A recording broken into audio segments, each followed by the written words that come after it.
Então, a partir de Savna, do mergulho de Savna, como um anjo clone de Javé, que ele sofreu passou para esses outros seres assim, demos, que a gente fala, que são seres demos. E Savna, ele, na hora do mergulho, aqui nessa criação, ele passou a ser chamado de Shiva. Muito mais tarde,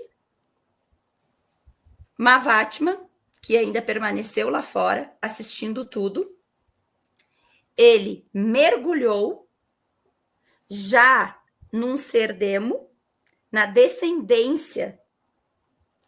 Aliás, desculpa, Moros que mergulhou depois na descendência de Lakshmi, de Nix. Mas ele mergulhou já num ser demo, e aqui na nossa criação, ele ficou chamado pela religião hindu de Vishnu. Então, aí nós temos o mergulho dos três. O mergulho não, porque o Criador caiu, né? Mas nós temos, então, os três que constituíram a Trimurti. Para a religião hindu, é chamado de Brahma, que é o mesmo de Javé, Vishnu e Shiva, tá? Só que Brahma e Vishnu é o mesmo espírito, é um fatiamento de consciência. E já Shiva, ele mergulhou inteiro, né? Aí depois o Adilson vai complementar aqui, explicando que ele é a força mais poderosa de tudo isso. Então, nós temos esse fatiamento de consciência aqui desses dois. Depois, nós temos a constituição da Tridevi, né, que se fala, que são outros três seres, que é Saravasky, Lakshmi e Parvati.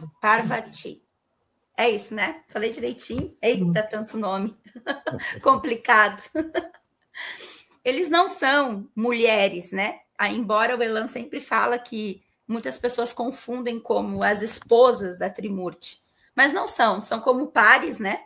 Então, Saravasky é como se fosse o par de Brahma ou Javé, Lakshmi de Vishnu, que é o mesmo Mahatma que estava lá fora, que é o fatiamento da consciência, e Parvati, tá certo? Parvati. Isso, é o par de Shiva, tá? Que é o Savna, tá? Que mergulhou logo depois da queda do nosso Criador. Logo depois não, né? Isso passou muito tempo. Mas, assim, em termos de quem a ordem da queda e depois dos mergulhos. Então, durante esse processo de formação dos clones, como você mencionou, dos anjos clones, um deles foi o próprio Shiva, né? Foi o Savna mergulhado num dos clones. Ele demorou muito tempo, como ele mergulhou por inteiro, porque aí já houve uma espécie, se a gente observar, já houve uma espécie de planejamento. Porque como ele não tinha fatiamento de consciência, e ele mergulhando inteiro, ele tinha mais chance de conseguir se tornar liberto das ações ou do comando mental do próprio Brahma, né? O que viria a ser Brahma, porque ele ainda não era Brahma, né? Ele tinha qualquer outra denominação, mas não era Brahma nesse caso aí, né? Aí o que acontece? Aquilo que você falou. Shiva, por algum tipo de processo vibratório que ela não explicou ainda isso aí, ele agrediu, ele quebrou, como se ele tivesse rompido um dos laços que fazia com que Brahma, né, criasse de si anjos clones e mais anjos clones.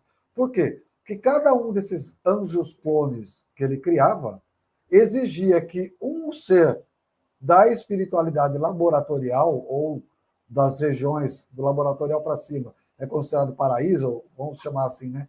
Das regiões do paraíso, mergulhasse, porque nada pode existir, ou nada poderia existir, sem que uma alma, um eu, animasse aquele corpo. E um dos eus que foram animal, um dos corpos clones, foi o de Savna, né? E quando ele agride Brahma, ele agride justamente nessa capacidade de criação. E aqui nós deveríamos pensar depois, fazer uma boa análise, do porquê que as contrapartes né?